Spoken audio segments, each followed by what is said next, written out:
But when we consider neurodivergency and that some people, their brains just think different and their bodies process senses different. Just like how you were saying with like being hyperactive and then being around other kids and like seeing how like they're so hyperactive. It's normal for kids to act like that anyway. But for some kids, it's literally a thing, like they can't control it, like they can't regulate. And so it's like, are they being disrespectful, or do they just need help with the support to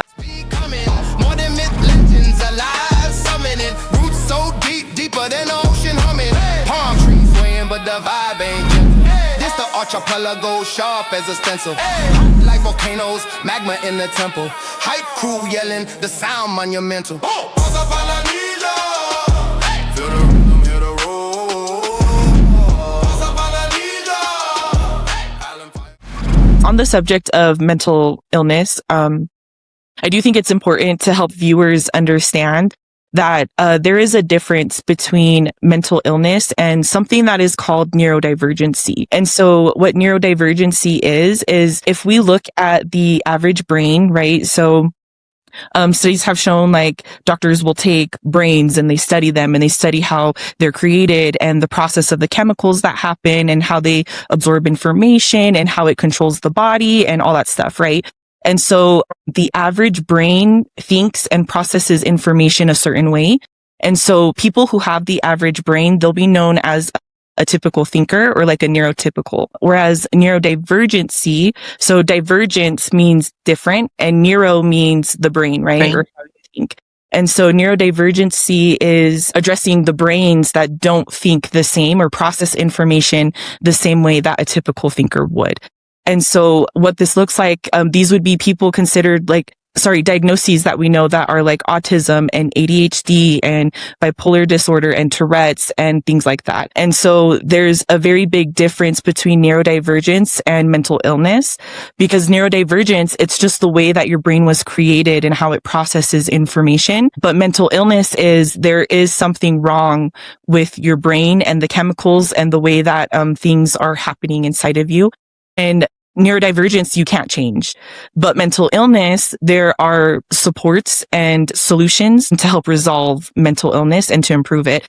And the way I like to think about it is like if we compare it to like our body and like our physical experiences, right? Physically, we get sick. So that's a physical illness. But we can resolve it with like medications or rehab or exercise or eating healthier, all those things. And so the same with mental illness, we can resolve it by putting in support systems to ourselves, whether that it looks like there could be many different ways that we could support it. If it's like surrounding ourselves with positive energy, speaking better to ourselves, loving ourselves, right? Being around people who love us too, or involving ourselves in hobbies that are beneficial for our health, like going out on walks, riding bikes, things like that, whatever you like, connecting with nature, whatever. So I just wanted to point that out too, just because especially with the high rates in suicide that our communities experience, it's due to the lack of supporting their mental health. And what happens is they have a mental illness and they have a sickness. And then that's why the consequence of that is suicide. The thing about neurodivergency is that because people think differently and because they don't always have the right support systems in place, they're at higher risk of having mental health issues. But it doesn't mean that they're automatically born with a mental illness, because there's ways to still like help and support them. But I just thought that maybe that would be beneficial and important for the audiences watching to hear and to learn about that, because I think it's something important that we could implement as people to each other, is understanding that there are people that think differently. And I think, like I talked about before, us like being so communal and that being like a root pillar of everything that we are, we expect people to behave a certain way and meet the same standards that everybody else is doing and to do things like traditional or what's culturally acceptable. And if anybody behaves or goes out of the norm, then it's like, oh, shame. It's like so that they're doing that. That's disrespectful. You can't be acting like that, things like that. But when we consider neurodivergency and that some people, their brains just think different and their bodies process senses different, just like how you were saying with like being hyperactive and then being around other kids and like seeing how like they're so hyperactive. It's normal for kids to act like that anyway. But for some kids, it's literally a thing, like they can't control it, like they can't regulate. And so it's like, are they being disrespectful, or do they just need help with the support to understand, all right, we don't move our body like that during church, but I can take you outside and you can move your body like that outside. So it's different support systems that we can offer to help them understand. I just feel like there's a way to discipline them without always automatically going into, oh, I'm going to yell at you. I'm going to hit you. You know, you're going to listen to me. I'm going to control you. After a little bit, it's just going to go out one ear, out the other, and they're just not going to really pay attention. And it affects the relationship that they have with you as a parent. And then when they get older, they don't want that relationship with you anymore. And then parents wonder why I did everything for you. Like, why don't you care about connecting with me? That's the hard part too, when you have a child and you have the mom and dad, like the couple, where they both don't agree into how to discipline a child, because one is saying, no, you don't understand that there's a reason why they're acting out this way. And the other one's like, well, just whip them. What is so hard about whipping this child? And so that confusion adds to what the child is already going through. It doesn't really help a person. And so, I wanted to ask in regards to how you mentioned earlier, you started to do content because you wanted your family to see and understand what you were going through, and understand and pretty much educating them about, your daughter's diagnosis, so that they can be aware of the situation. Tell me about the pushback in all of this.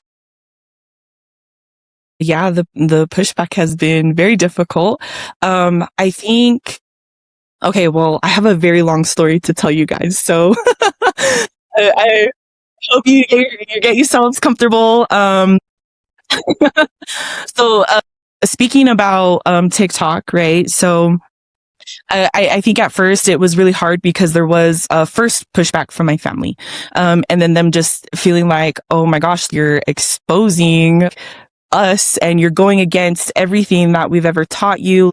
They saw it as super disrespectful, right? And I, when creating content, I always try to be very careful not to share too many private experiences or anything like that. I tried to just generalize things specifically to my daughter and the behaviors that she had, and how it doesn't always fit like cultural context. But yeah, my family was not happy about it. And so I think just what helped me was, over time, I started connecting with others that were going through similar things. And these are other Pacifica people that are experiencing the same things that I was experiencing. They're confused. They feel unsupported. They're navigating systems that don't quite fit their reality. They're experiencing late diagnoses, or like what we talked about, they're being their children are being punished for things that are just neurological, or like they're just trauma responses, which is not things that they can control, right? And so it's not fair to discipline them for something like that. And so as I'm going along and I'm connecting with these other individuals, it just inspired me so much. And I was like, wow, this is not an isolated experience for me.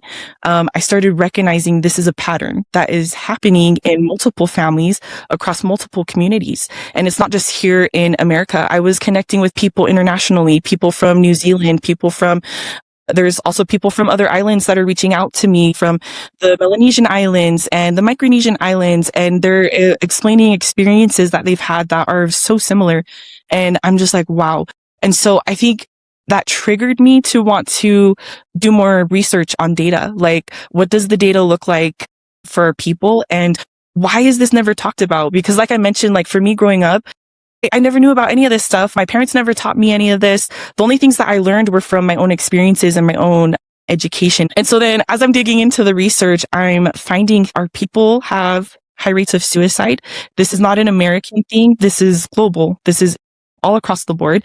And that's when the pushback started to kind of get bigger, because then I started sharing this information, right? All the things that I'm learning. And it's becoming more than just about me and my daughter. It's becoming about the experiences that everybody else is having as well, and how they're so similar. And so people are pushing back on that, telling me, oh, that's an American thing. You don't know anything. You're so palangi. You don't know anything about our culture, blah, blah, blah, whatever, like all this stuff, and they start feeling attacked, because this feels like a direct attack to their identity, to their peers, like how they grew up. I'm starting to find data on untreated trauma and how high that is across the board for our people as well. There's the underdiagnosed neurodivergencies. We're starting to see signs across the board that there are many of us who are neurodivergent, but we don't know. We don't know it, and we don't get evaluated. We don't invest money into healthcare services, nothing like that. And so then I started learning more about the financial barriers, or like the community barriers that we face as well.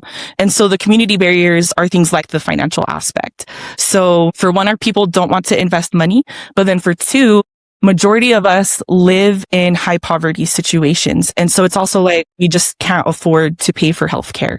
There is limited representation in professionals in the field.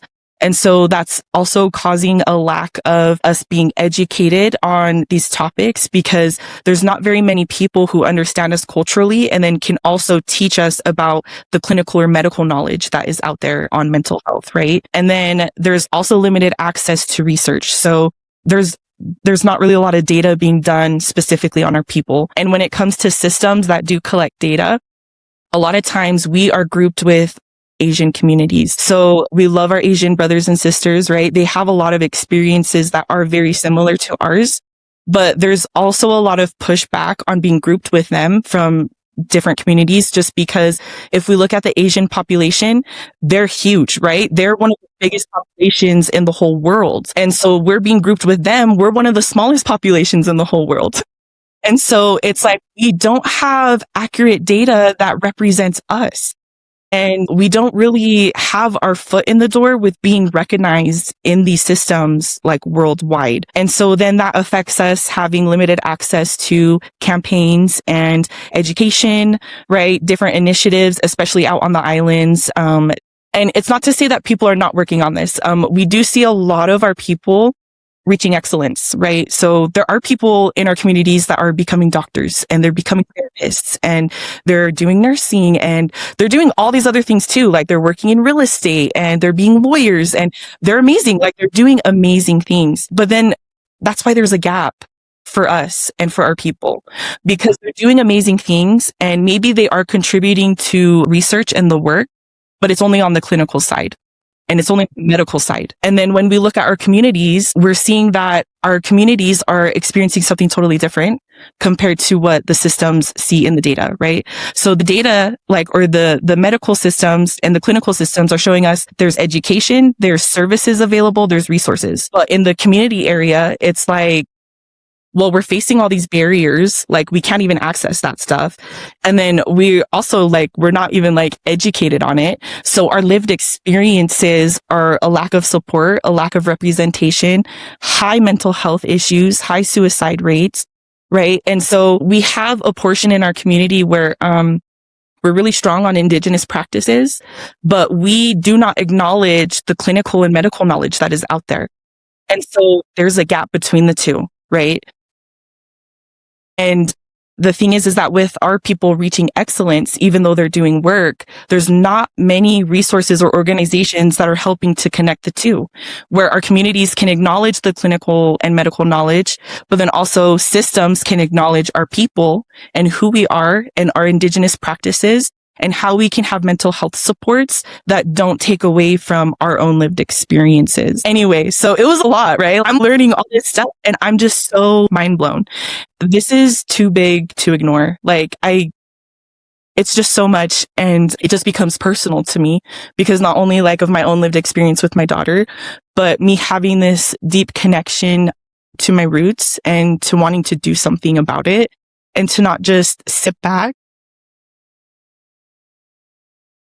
and continue to see our people suffer in silence, and continue to see families who have these horrible experiences, and younger generations growing up just not having enough acknowledgement and enough support the way that they deserve, you know? And so I don't know, from there, that's where I transitioned into creating my organization, United Minds. And that's what my mission and my platform is about. It's being able to create a service where communities will have access to affordable healthcare. They will have access to education and campaigns on mental health. And it's also to collect ongoing data. So basically, the way that my platform works, United Minds is a hub, right? And the hub is where professionals pay a subscription to come and be in the hub, and they get access to culturally safe care or culturally sound training so that they can offer culturally safe care to clients. And then they also agree to participate in data. So when they get clients that come in, they're taking data, de-identified data on their experiences. So they're not sharing anything personal like their name or where they live or anything like that. It's more of them collecting data on, okay, did they ever have therapy before in the past? Are they neurodivergent, and did they know that they were neurodivergent? What are signs about them having untreated trauma? What was it like for them growing up? Just different things like that, contributing to all these other barriers, right? That I talked about before in the past. So providers are contributing to that data. And then that's how United Minds just keeps the providers there. The thing about United Minds, it is a for-profit, so it does make money, right? I didn't have a team to support me in creating a nonprofit organization. So that's why I have a for-profit, because I can run it by myself. But the thing is that being a for-profit, it doesn't always gain the trust of the community. And my mission is all about the community. Like, I'm not trying to exploit our people or make money off of them or anything like that, which is why the subscription is only for the providers. And so what United Minds does is I partner up with nonprofit organizations who can offer scholarships and sliding scales and affordability for the services that they're coming in and getting. So basically the community comes in and they shop on the hub. So it's kind of like Psychology Today, if anybody has ever heard of that. And they just kind of look for a professional that they feel like, all right, like this is the person that I want to see and they fit my need and my journey, and I'm going to go for that one. And then I apply to a scholarship. And whatever sister affiliate we have, they're going to go through the application. If they approve it, then they provide the money and the services so that they can have access to it. So that's basically the system network, that how it works out. And then alongside that, what I'm doing on the side is I'm also contributing to data by doing interviews. And so the interviews that I do and that I post on social media, these are lived experiences from our people. And so lived experiences are things like experiences with suicide, men's mental health, people who are experiencing autism in their family, navigating ADHD, untreated trauma, all these different things, right? And so everything that we're collecting, the data goes into this database system for United Minds. Why this is important is because all of this information helps systems recognize us so that we have evidence to provide to them and tell them, hey, this is a high need in our community. This isn't an opinion. This is evidence-based, and we need to put in support systems to help our people. The mission and everything that United Minds does and that it's kind of set up for. And so I think one thing that I think about a lot is the scientific method and just how that process has supported my entire journey. So when we look at the scientific method, there's 4 steps to it. So the first step is observation. In my lived experience, what I went through with my daughter, and then also observing all these other patterns happening in the communities, that was the observation step. The second step is coming up with a hypothesis. So hypothesis is like a theory or something that you want to test out and see if it's like valid or true. And so my hypothesis is that after seeing all this data, I believe that they're linked. I believe that our people face untreated trauma. They face undiagnosed neurodivergency, and based off of certain parenting approaches, because of these things, they're linked together and they're affecting the high rates of suicide across our communities. And so after you have a hypothesis, you have to test it, right? So that's what United Minds is doing with the hub. We're collecting all this data to test this theory and provide evidence to say, hey, this is either true or this is not true. And as of right now, even though we're still building, a lot of the evidence we're collecting is already pointing towards, yes, like this is a thing. I'm not ready to share the actual findings yet because we still have so much work to do to be able to collect data and actually say like, oh, this is the conclusion that we've come to. But that would be the 4th step, is just sharing the results, right? And so that's why this is just, it's so important to be able to continue on with this, spread awareness about this. Because I think a hard part is that a lot of people don't realize that their lived experience is data. And they need to speak up and share their experiences so that we can show like, hey, this is an actual need that we have. And there are people out there that are willing to support us. We just have to show them like, this is what's happening to us. You know what I was thinking about the whole time when you're talking was what took me back was when you started talking about the diagnosis and things that we didn't really realize about within our own people. I was thinking back to a book that I read in Kramer, and I keep going back to Kramer. I was talking with Crystal. So just a little bit of Kramer. Kramer is It makes this me want white to read man the that book came. now. Yeah, you should read the book. It's so cool. And so, like we talk about, there's a lot of things about our culture where, with oral interpretation, nothing was ever written down.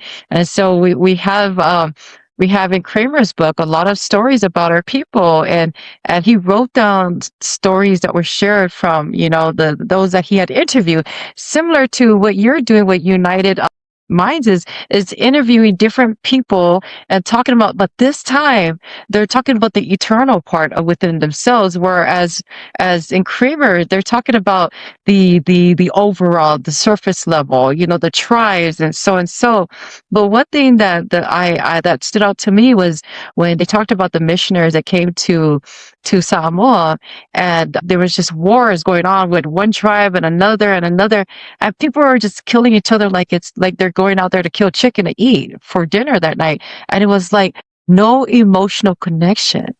And so when missionaries came and shared the gospel, they didn't understand what it was that was burning inside of them, that was changing them. And so when they start to feel that, they realized that what they did was not only did they kill somebody, they killed a family member that was in a different tribe that's connected to them. And so they realized, well, they killed legacy, right? And now they start to connect. There's an emotional connection to that. And so they hated the way that they were, that they converted to Christianity, because they loved that new feeling that they felt. It was almost like that Christianity was a drug to them to change that. And I don't know if if you could call that neurodivergent, because they didn't realize that what they were doing was bad. It was just a normal thing. And so when they were introduced to Christianity, that was a drug that changed them to open up their eyes, that they now stopped killing. They now stopped doing things that was just completely of the darkness and evil. So that's what I thought about when you were discussing all of this. I'm like, wow, can you imagine now in this modern day, we are now able to use technology to have our people talk and share. Now that they're sharing, we're able to become open and comfortable. Wow, this person went through this, that person went through that. I am not alone, and I'm not going to be afraid, because I felt like for you, Mele, opening up your content and sharing what you're doing, not a lot of us is able to create this organization to bring it in the forefront, to say, hey, I acknowledge that this is going on, and I'm here. You're not alone. And I want you to know that it's okay to talk about it. And I want you to tell me, what was it as you were going through these things? What was it that didn't work for you, that you were able to figure out later, that was very complicated for you to figure out on your own? I think a lot of things. I think there's just always so many challenges with something like this, especially because it's something so new across the board for our communities. It's not like I have one person as a mentor that I could just turn to and be like, hey, how did you do it? And like, what worked for you? And how can I improve myself? Right? Like, this is so new that the only person I have to rely on is really God. Sorry. I feel like he's the one who directs the path. He inspires the knowledge that I receive, and he provides for me every step of the way for me to be able to succeed in this. One thing that I was thinking of, Leaso, as you were like sharing the story of these people changing and converting, I was thinking of the health circle. So I don't think this is taught enough either, but the health circle consists of 6 different spheres, right? So a lot of people, when they think of health, they really only think of physical, or they think of mental. That's it. But the health circle has 6 portions to it. So we have our mental health, our physical health, we have spiritual health, environmental health, we have financial health. I always forget what the last one is. I think it's like education or something. I don't know. I forgot what the last one is. I'll have to share that at another point. But Anyway, the point of me saying this is that everything is interlinked, everything. And so if one part of our health circle declines, it affects another part of the health circle. And so an example of that is like, if my mental health is declining, it could be, I could get physically ill, right? Or vice versa. If I'm physically ill, it could make me depressed and anxious, and I can't really do much for myself, right? And so the biggest thing that I see and that I believe is that because we have high rates of mental health decline in our communities, it's affecting our spirituality and our ability to connect with God and with ourselves. And that's why I feel like this is a mission ordained to me from God, because in a way it's like a mission to help bring our people to connect back to him again. And what's helped me through the challenges is that because we are a very spiritual people, when I was younger, I had a revelation that I would be a part of a very important work that not many people would know about and not many people would understand. And I've lived much of my life trying to figure out, what does that mean? Like, what does that look like? What is that? Like, why did I receive that revelation? And so being where I am now, it's me seeing that this is not very many of our people understand this. Not very many of our people know about this. And I feel like that's why even though many challenges and obstacles come into play, there's always a solution. There's always provision, because I believe it's from God and he opens doors for me that I couldn't ever have done on my own. And so some of those doors look like, for one, getting through the pushback, right? So me receiving a lot of pushback on this,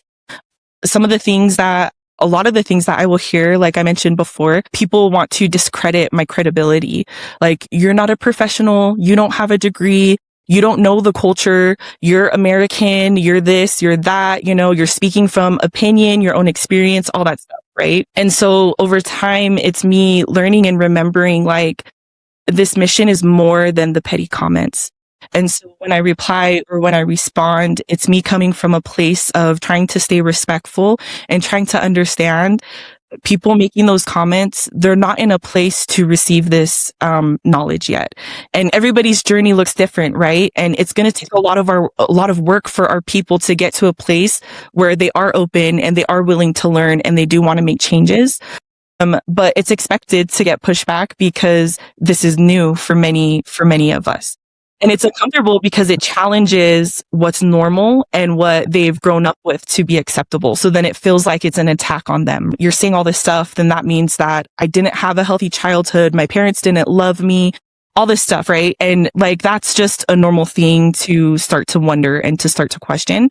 And that's why people get defensive. And so I'm trying to come from a place of understanding, like, I know, like, that's not my intention, but like, I understand what's happening, And because there's so much unhealed trauma, not just with our generation, but the generation before us. I mean, it's from generation to generation. I think we discussed this in one of the past podcasts that we've had, but trauma, it's from your ancestors. It's from one generation to the next generation. It's because that is what they know.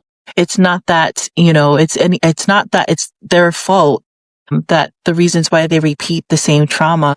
But it's from what they know, from what they learned from their parents, and their parents taught it to them. And then, so they think it's normal. They don't think it's not normal. And so then when they hear or see these kinds of things, or safe places, what I would say, they would probably steer away from it, because number one, the name, we had talked about this in the last podcast, your name is something so valuable in our culture. And like a lot of our, older generation, they don't want to tarnish the name because it's so important, because it links them to to royalty, or to, a high status family, or whatever it is. Or, they just don't want to tarnish their name because they've been in good standing for all these years. And for people to hear, oh, that's, someone has autism, or someone is dealing with, neurodivergent, it's like, oh my gosh, my family is not functional, or, they're dysfunctional, but they don't understand that is normal. We just gotta, break through. And I think the educational part is super important to help teach those that really need it, so that way they can heal their trauma. and not only heal their trauma, they're going to heal generations thereafter.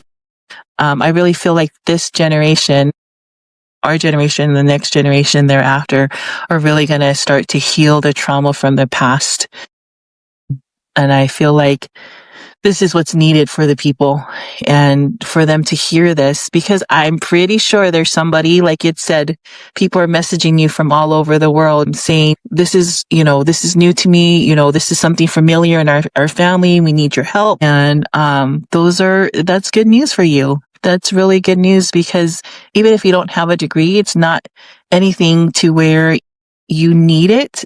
You have the right people in place. You have the professionals in place that's helping you with gathering this information to help others.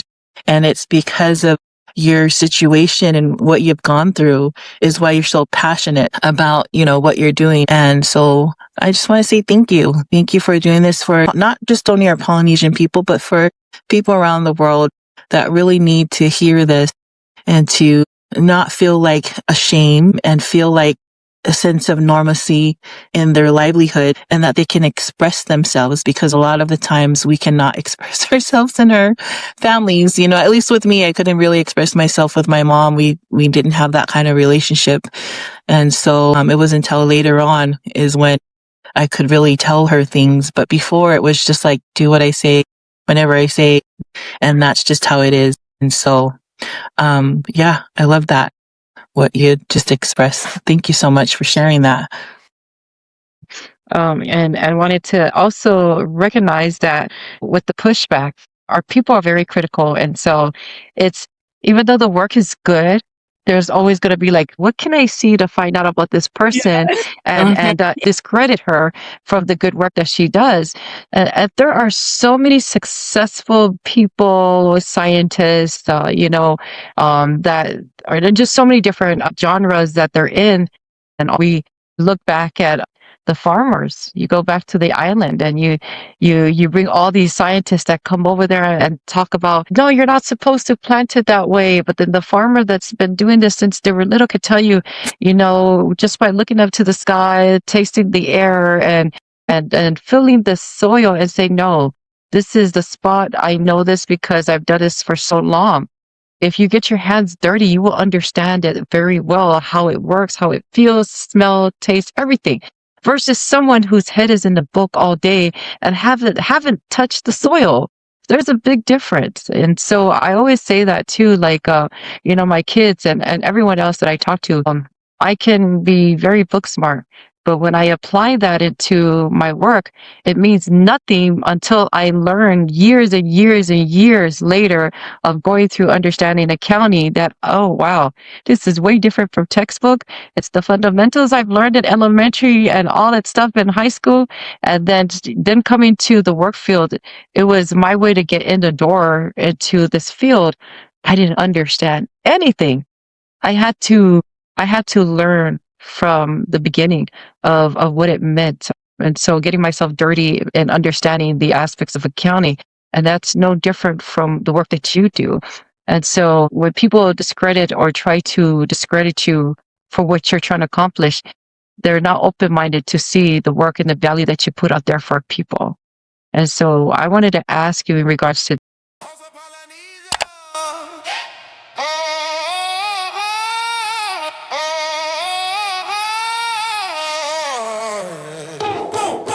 Boom, boom, boom, earth shake, silent fever, wave riders, lava rivers, no distance.